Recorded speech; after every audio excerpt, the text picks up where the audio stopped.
aka Captain Camera himself. He Captain Camera. He shoots, he edits, he freestyles, he cracks, he snaps, he packs, he lights.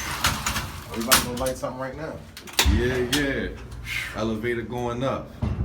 Old-fashioned elevator. Looks like it's from a noir detective film. Noir!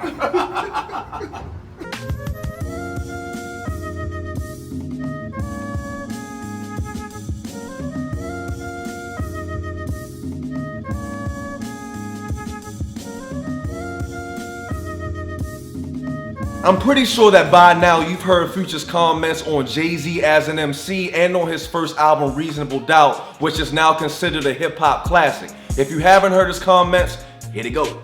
Man, top five, man, it's like, man, saved that in a moment of hip-hop, like, for us, like, Tupac and Biggie. Like, Jay-Z wasn't great when Tupac and Biggie was alive. Like, it was Biggie, Tupac, Ice Cube. Nas. Hold on, stop. You heard the Reasonable Doubt album. Man, it wasn't hot until they died. Nobody really wasn't checking for it. And of course, trolls all across social media took this way out of context, saying, unless Biggie and Tupac died, Jay-Z would have never been great.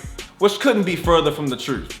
Okay, let's start with the album. Future said that Reasonable Doubt wasn't great until Biggie and Tupac died. This is misleading. On the other hand, it's somewhat true. Future failed to mention that in 1996, the year that Reasonable Doubt dropped, the world of hip-hop was engulfed in the beef that was Biggie versus Tupac. And on top of that, as far as albums go, 1996 is one of the best years we've ever had in hip-hop, period. That year, Reasonable Doubt was competing with Nas as It Was Written, while Nas was riding the momentum from his first album, Illmatic, which many consider to be the rap Bible, Outkast AT-Aliens, which is the duo's best album, the Fugees album, The Score, 2 Tupac albums, Tribe Called Quest, The Roots, De La Soul, Lil' Kim, and others. This was a lot for a freshman album to compete with, so of course, his album is likely to be overlooked. Now regarding Jay-Z as an MC, it is my belief that he would have been great with Pac and Big dead or alive.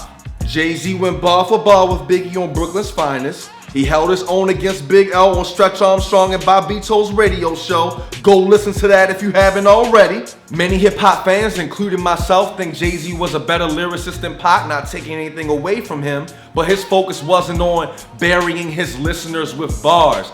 He wanted people to feel his passion, his anger, his stories, and his social commentary. In fact, with Pac and Big alive, Jay-Z would have been even more laser focused on his rhymes, as he would have had to compete with Big, Pac, and Nas for the #1 spot in rap.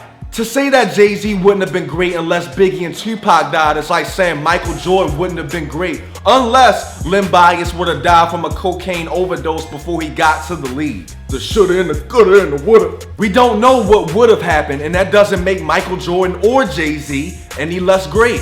And Jay-Z dropped quality solo albums almost every year until his brief retirement in 2003 with the Black Album.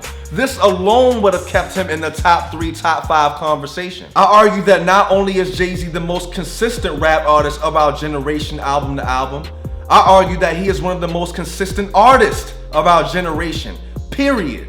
For all the Jay-Z non-believers out there, I'm gonna give you a playlist to listen to. Go listen to Dead Presidents, Can I Live, 1,000,001 Questions, Imaginary Players, Bring It On, 22 Twos, 44 Fours, and his title freestyle from his B-side concert. This was a random video. Watch and share. Tell your friends. I'm in the bathroom.